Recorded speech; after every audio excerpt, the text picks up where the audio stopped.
So the Leatherman T-Free series has a serious problem. In fact, two of them. That's what we'll cover tonight. But what I want you to think about is how can we take these Leatherman's middle of the road knife pocket tools, turn it into the functionality of these. So let's first discuss the problem that Leatherman has with this series. Now, the K series, I'm looking at purchasing.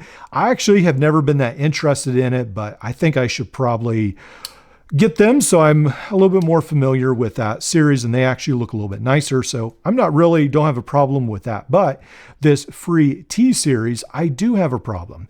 This one right here is the T4. This one right here comes in at $69, which is only $10 less than the Leatherman rebar. Now, to me, that seems maybe a little bit of a ripoff.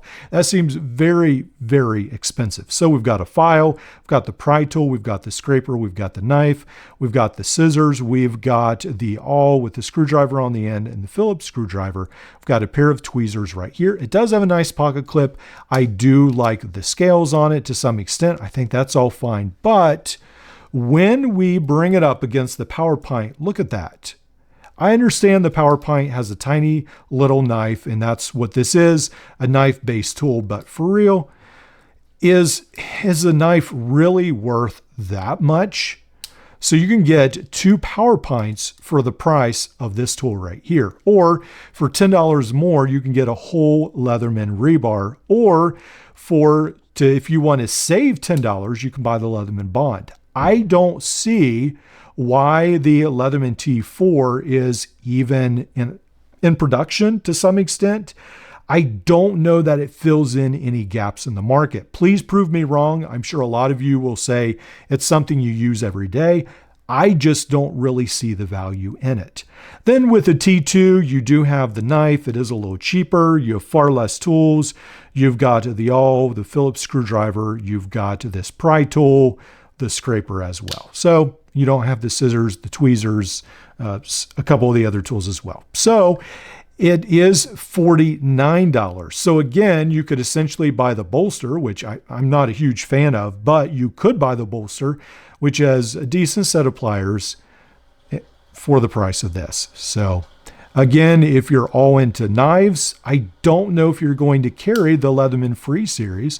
You can purchase now some fairly good knives with better, probably, steel quality for about the same price as this, or maybe even cheaper, because there's so many knife options out there. So how can we save the Leatherman Free T series? Perhaps the first way to save the free series is to acknowledge that it does have some advantages to it. So the free T series, either the T2 or the T4, one of the great things about it is that it has that free technology and it is a little bit more fidget friendly. So you can buy these kinds of fidget tools on AliExpress. They're great for your kids. Maybe in a stretch, you could call these a multi-tool because maybe they could hold a phone. I don't know if I'd really trust my phone on it, but you get the idea. They're fidget friendly. But there are a lot of tools that are now more fidget friendly that are like this right here. So this one has a bottle cap lifter, has this almost like a scraper pry tool screwdriver. And again, it's very fidget friendly, just something fun to fiddle with. But also you do have a pry tool. And if I was to carry a pry tool with me all the time, this is probably something more I'd be interested in. These used to be $100 or so, way, way, way too expensive. This, I think, cost me $7 to $11 on AliExpress. It's pretty cool. So again, the free T series does have some of that fidget factor, but I'm not sure that it's enough with the tool set it has. So what do we need? Well, I think we need something like this. Now, I have been seeing a huge change in the EDC world, not so much the multi-tool world yet. I don't think it's completely caught on, but there has been a big change in the EDC world where knife manufacturers, even some of the really respected ones, have begun adopting these utility blade knives or even craft knives.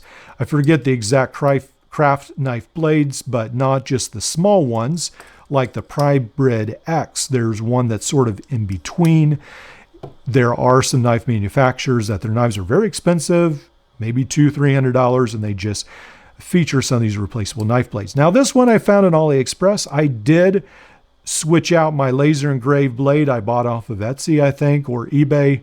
That's one of these times I splurged.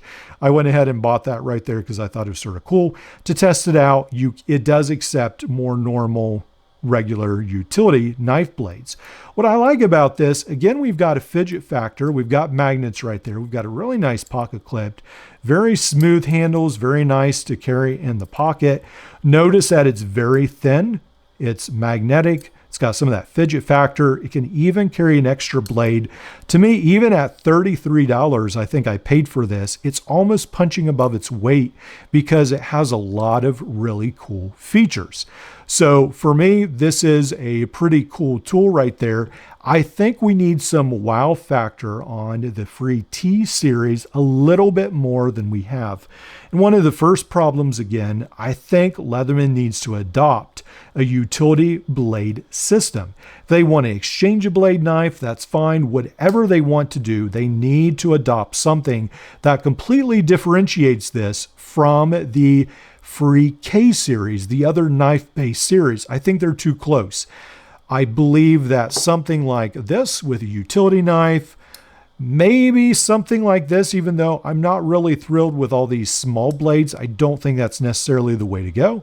But I do have to say that I do find a use for the Gerber Prybrid X with just this little blade right here. It does have, again, this pry tool at the back, some screwdrivers, bottle cap lifter as well. Very pocketable, very slim. One of the things going against the free series is these free T series is look how thick the handles are. They are the same thickness as the Power Pint that even packs a pair of pliers in the middle. So I think that is a fairly big issue. Then, of course, when we're talking about utility knives, probably one of the best ones on the market still to date, if you're talking about a multi-tool utility knife, is the Milwaukee Fastback, with the 1/4-inch bit driver and also the replaceable utility knife, pocket clip and everything. Just a fantastic tool. Now, I think the second issue that the Milwaukee actually does bring up is that this is a really great combination, having a 1/4-inch bit driver and a utility knife. I think Leatherman has been ignoring both of these for a very long time. So Leatherman could really take advantage of that, jump on the market. Utility knife used to be for the cheap industry, but now it is definitely an upscale item. People are willing to pay over $100 for a well-done utility knife. I believe that the free T series, it's already got the bulk. Definitely they could do something with adding a utility knife onto this tool. Perhaps make it a little bit bigger, but make it a little bit different. Again, you could add that utility knife onto the tool. I really think that'd be great. But also the 1/4-inch bit driver. I cannot stress this enough. Now, I know for some of you not in the trades, utility or the 1/4-inch bit driver is not a big deal. But for those of us in the trades, we understand that one of the beauties of the 1/4-inch bit driver is not only that's a bit driver, but it's a nut driver. And that's a huge deal because a lot of times, especially in the HVAC industry, you need a nut driver. So when Leatherman has their replaceable flat bits, that helps nothing. You have the screwdriver, but there's not that added nut driver. So that is a big miss. So even with the solid Power Pint, I don't know if I'd really use this as a nut driver, but you can use standard bits with that. So that is an advantage right there. Or when we talk about Gerber's armbar version. So this is their armbar trade right here. So again, that's nice. You've got your knife, you've got several tools right here, but you also have this bit driver as well. So a bunch of really great options, again, in a very minimalist, small package. Very nice to see that from Gerber, the hammer end on the bottom right there. So just very well done. So again, when we consider this right here, it feels a lot more minimalist than this just because, again, it's about half the size. So it's about the thickness, but it's about half the height, not quite half the height. It's a little bit less, or a little bit more than half the height actually, but it definitely doesn't feel as heavy as the T4. So I think those are the two things that I would definitely add on the free T series, the utility blade, also a 1/4-inch bit driver. Let me know what you think. Is the free T2 and the free T4 valuable to you at $49, $69? Again, I can understand buying them on the used market, but really, are they worth that much? Maybe so. Let me know.